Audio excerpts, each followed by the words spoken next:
ভারতে মেসি আসবে ভুয়া প্রচারণা চালিয়ে 162 কোটি টাকা জালিয়াতি।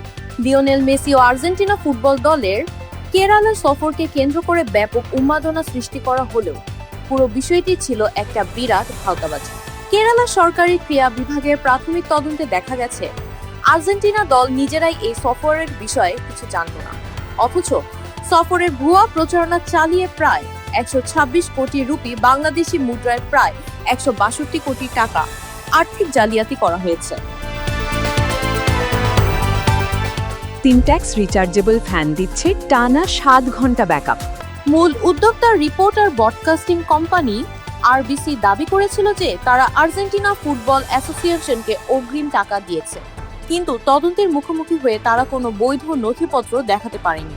ভক্তদের আবেগকে কাজে লাগিয়ে শত কোটি টাকার স্পন্সর সংগ্রহের চেষ্টা করা এই চক্রটির বিরুদ্ধে পূর্ণাঙ্গ তদন্তের জন্য মামলাটি ভিজিল্যান্স ও কেন্দ্রীয় সংস্থার হাতে তুলে দেওয়ার সুপারিশ করা হয়েছে।